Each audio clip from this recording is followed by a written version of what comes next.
Ladies and gentlemen, boys and girls, welcome back to the channel. It's Weaves here, and today we are continuing with our playthrough of Dishonored. I believe we're in part 3 now.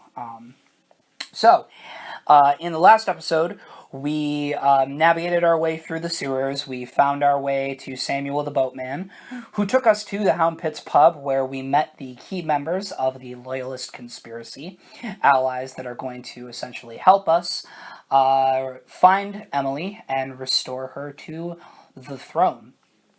Sounds good to me.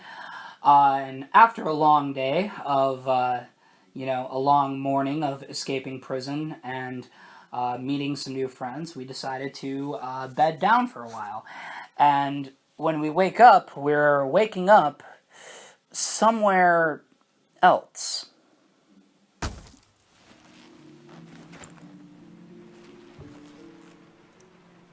Right away, we wake up and find that our room is very barren compared to what it was when we went to sleep, and this wall that is bricked up here was previously open, so shenanigans are afoot.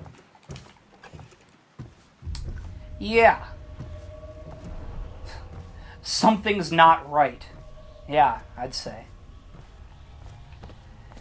No, we have now entered the alternate dimension in the Dishonored world that's known only as the Void.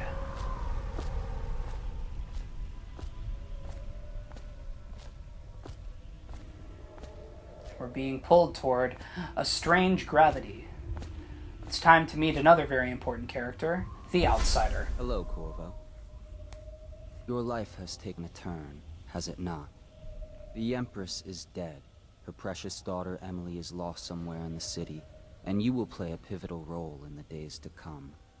For this, I have chosen you and drawn you into the Void. I am the Outsider, and this is my mark. There are forces in the world and beyond the world, great forces that men call magic, and now these forces will serve your will. Use this newfound power, my gift to you. Come find me. So, imagine you're Corvo, right? You're the Lord Protector to the Empress who gets murdered right in front of you. You get accused of her murder and, the kidnapping of her daughter. You spend 6 months rotting away in a prison. You escape prison the day before your execution. You meet some new friends, you go to sleep, and you wake up and you're in this trippy place, and that floating man puts a mark on your hand that gives you special abilities and says, "Come find me." So, yeah, that's a headspace. Anyways, we have now acquired the first of our many arcane powers called Blink, which is our standard traversal power, which will allow us to get around easily. It's the only power we get for free. Dishonored veterans know, of course, the significance of this power and how integral it is to moving around. But yeah, the Void, and we now have to use Blink to traverse the Void and find the Outsider. And the Void is a very interesting place, as we're about to learn, where time and space are sort of distorted and don't mean really anything. You can see into the past, the present, and the future. And we're about to get a little bit of it. First, we start here it's our first step along our path in the Void, looking into the past, in the gazebo where the Empress was murdered. And there's a fallen letter next to her that reads, "You cannot save her, you cannot save her, you cannot save her, you cannot save her," over and over and over and over again. Yeah. Creepy and weird. They did a fantastic idea of making the Void sort of this creepy and mysterious place rather than a more mystical place as it is portrayed in later games. Not that I don't like it, I certainly do, but I've always sort of been partial to this original Void. I think it looks the coolest. Anyways, present, we are greeted by a scene of two men that we do not know and Emily. And there's a letter we can read.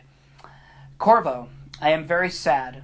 They say that you're dead like Mother, but I'm going to put this note in a bottle and throw it into the river because I do not believe them. Living here is very strange. I do not like it, so please come for me if you can. Don't worry, Emily.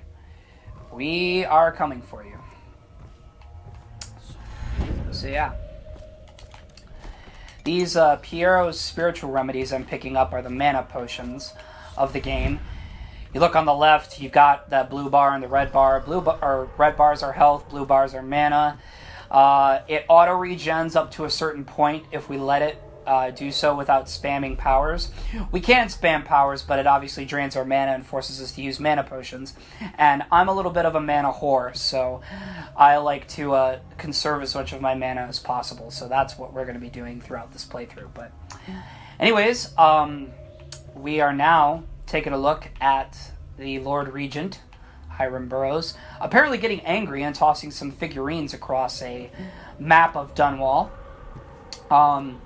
That's the palace, I'm pretty sure. Dunwall Tower. Kaldwin's Bridge, we'll go there later. The lighthouse, we'll go there later. But yeah, nice little look into the future. Speaking of looking into the future, we've got some gentlemen here about to get hit by an incendiary arrow being fired from these interesting fellows, who we will meet later. The Dishonored veterans already know what's up, but I'll leave a little bit of suspense for the virgins out there.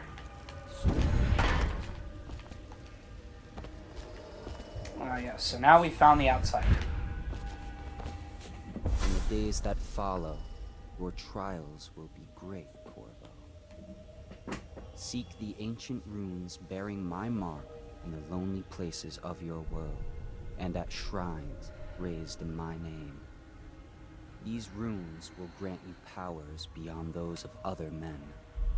To help you find these runes, I give you this, the heart of a living thing, molded by my hands. With this heart, you will hear many secrets, and it will guide you toward my runes, no matter how they may be hidden. Listen to the heart now, and find another rune. Alright, so we've acquired the heart, which is an interesting little contraption, made of both flesh and mechanical bits. As the Outsider describes it, it is the heart of a living thing, and it's a tool that helps guide us towards runes and bone charms, which are essential for upgrading our powers and abilities. But it also has another purpose that I'll probably be using it more so for. It talks to you, and tells you a little bit about the area that you're in when you squeeze it.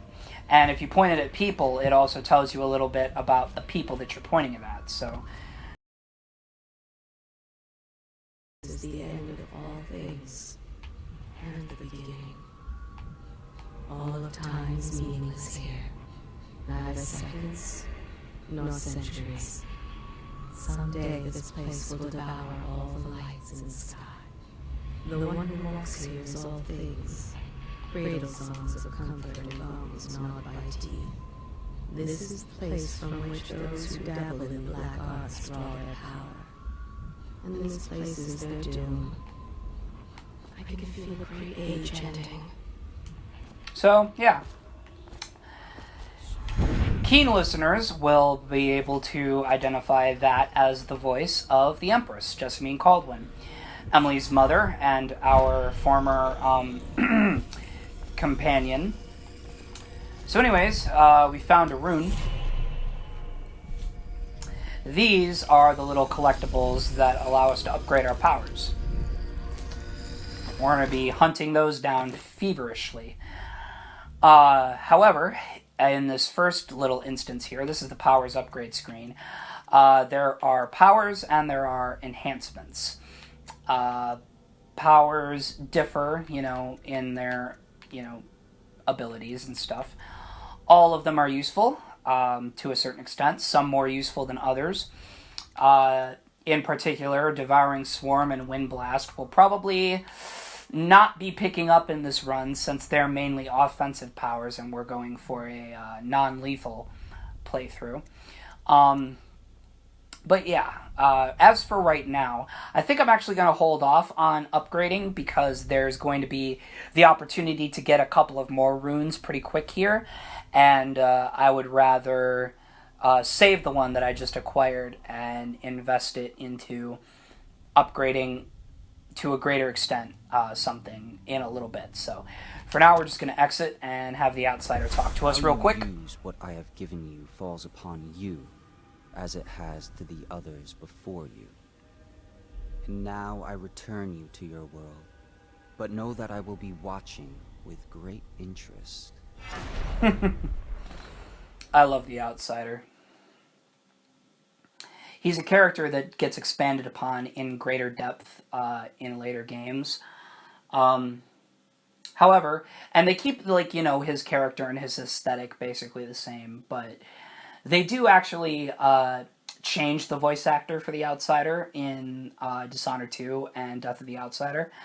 And, I mean, I'm not saying I don't like that guy. Like, he does fine. He does a plenty good job of being the outsider, but I am a little partial to the guy who voices the outsider in this game. I do think, I do like him a lot. Okay, so now we're actually waking up.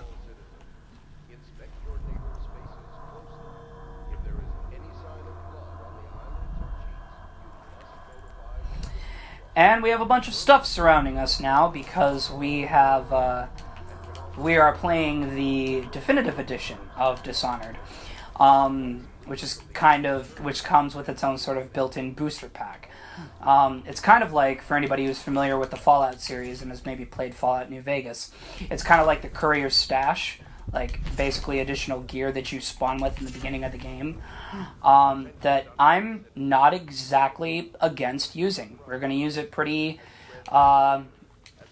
unashamedly, but yeah, that's all the stuff that we need. I guess we'll take a moment now to... I pressed the wrong button. I guess we'll take a moment now to cover bone charms, since they're important. So far, without any upgrades, we can have 7 bone charms be active. I think that number is significantly less without the definitive edition. But anyways, 7 is our magic number for now. And to be honest, I don't know for a non-lethal playthrough if we will need any more than 7.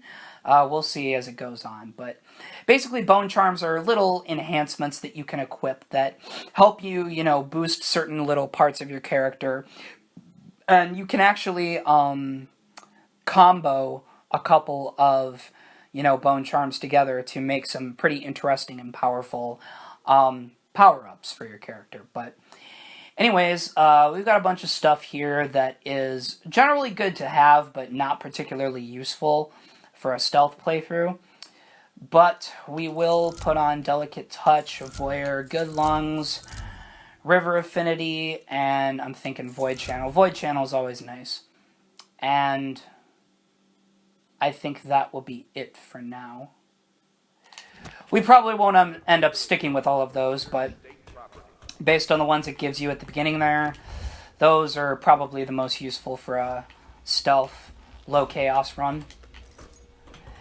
Anyways, okay, so now we're supposed to go meet Admiral Havelock, but there's actually a rune over there that we need to go pick up, so we're going to do that. And as we do that, I'm going to talk a little bit about sort of a unique structure I have in mind for this series going forward. So, I mentioned in the first video that I'm also going to be covering the 2 story-based DLC add-ons for Dishonored, the Knife of Dunwall and the Brigmore Witches. And I'm going to be doing that sort of interchangeably with the main story missions, because, and I didn't know this at first, but actually, according to the official canon, they do take place at the same time, the DLC missions and the main game missions. So, in order to get the best sort of version of the story that's more cohesive, I'm going to be playing the missions in, you know, chronological order, including the, you know, the DLC missions, which have you playing as Dowd, the man who is the leader of the supernatural assassins we saw in the beginning of the game, and the man who killed the Empress. I really like the DLC. Dowd as a character is very interesting and cool, and I like playing through this game and playing the DLC sort of in tandem with the main story missions, because I think it creates a nice sort of dichotomy between the characters of Dowd and Corvo, and they're, sort of seeing their different respective viewpoints on the events of the game and how they, sort of affect them. And both of them obviously have, different story arcs and motivations. And I think it's really interesting. And yeah, you can't play this game without also covering the Dowd, story. So that is what we're going to do. And this is normally the point in where I'm doing a playthrough where I save and flop over to the first Dowd mission, because canonically it actually occurs at about this time. So that is actually what we're going to do. So that is going to be the end of this part. I know we didn't really do a whole lot in this. We just kind of met the outsider and got some stuff. But, I'm going to make it up to you guys by making the next part a little longer. We're going to try to cover the entire first Dowd mission in one video. With that being said, leave a like if you guys enjoyed. Drop a comment down below if you guys have any gameplay suggestions for me. I'm always open to that kind of thing. Let me know how you guys are liking the series. Anyways, other than that, I'm just glad for the viewership. Glad you guys are here, hanging out with me, enjoying one of my favorite games, and hopefully one of your favorites too. But anyways, without further ado, I will catch you guys in the next episode. Later.